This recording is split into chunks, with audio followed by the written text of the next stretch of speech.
Greetings, Uncle Travelling Matt here, and I'm back at home after my trip around Italy and also popping into France and Monaco and reflecting on the whole trip and, of course, the final day.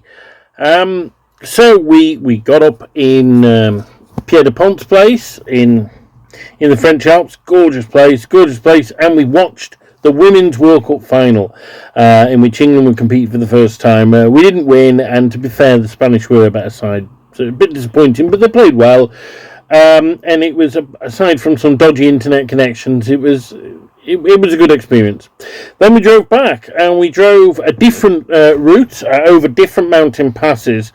We went over the small St. Bernard's Pass, and been over that before a few years earlier in the Bongo. We drove two Pierre de Ponts over that pass, but we drove back over that pass. It's quite a famous one, and of course, people might know of the St. Bernard dogs, and the dogs are.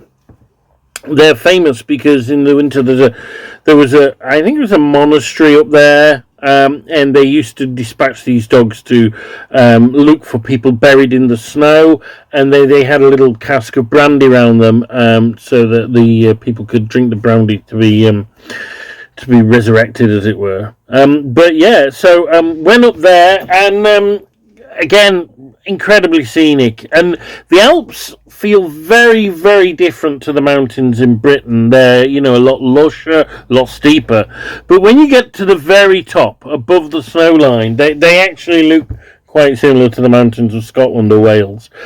Before we got right to the top, we stopped at a ski resort for our lunch, and we had a rather nice but expensive lunch in a bakery, and then we got to the pass. We stopped for some time at the pass. We actually did a bit of a walk around.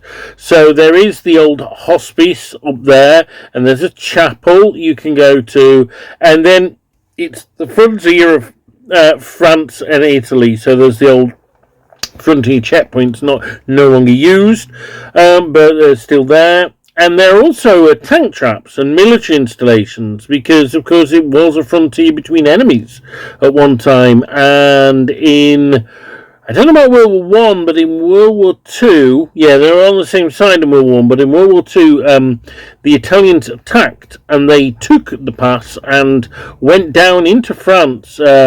About as far as Bourg-Saint-Maurice, so not quite as far as where Pierre de Pont lives, but they attacked there, and I guess this is at the same time that France was being completely overrun by Hitler in the north, so it wasn't a priority. But they never got further than that, and I guess that's because France fell by then anyway. But there was some fierce fighting up there, and there was a memorial to this. Then we continued on down the other side of the pass and into the Valley of Aosta, which continues, straight towards Turin. Quite spectacular valley again.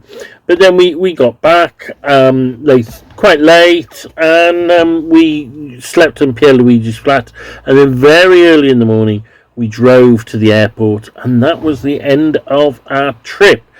So, what are my reflections? Well, first of all, it was a nice trip. I really, really enjoyed it. It was a trip primarily to see Pierluigi, to see a friend. It's the first time I've seen him in his home environment, and what a beautiful home environment, and what a beautiful man. And I'd like to thank him for putting me up. It's great to catch up with friends from afar and to spend some time with them. And you couldn't think of a better place to do it. Absolutely, his place in the village is gorgeous, but that whole area of Italy is really worth visiting. And I guess that's my main point in these videos, is that nobody has ever said to me, go to Turin. That part of Italy's brilliant. There are parts of Italy that people go to. Venice, Tuscany, all those kind, Rome. Nobody says go to Turin, and yet it's really nice.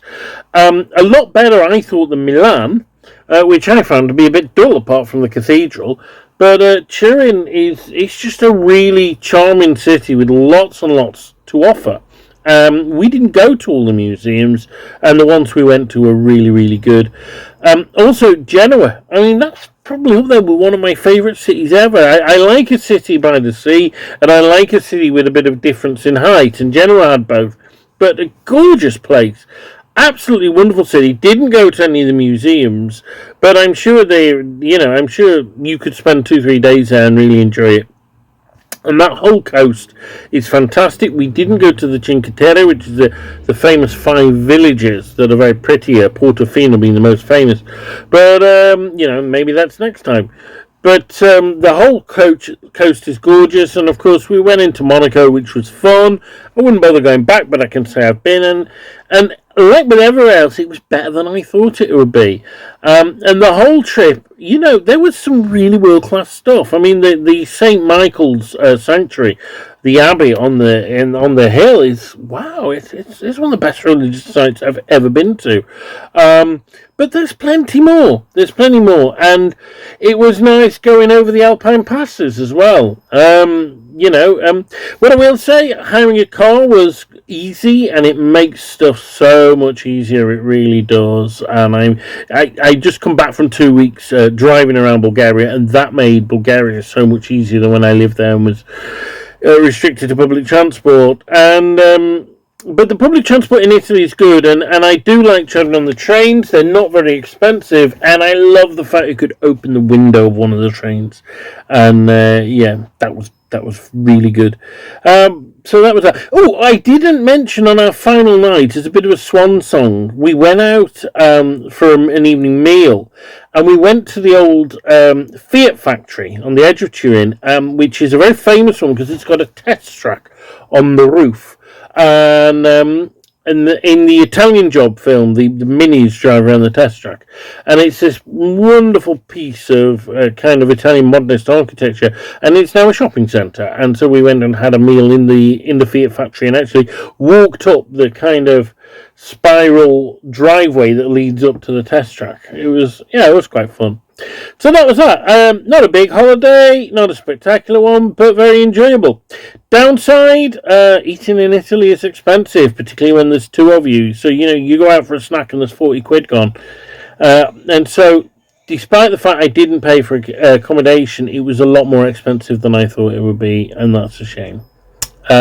Apart from that, that's about the only downside, I think. Had a wonderful time, so thanks to Pierre Dupont for putting this up, thanks to Pierluigi, and also, God, how bad am I? I can't remember his girlfriend's name. But really nice girl, and his daughter, who we met as well, and thanks to Thomas for being good company.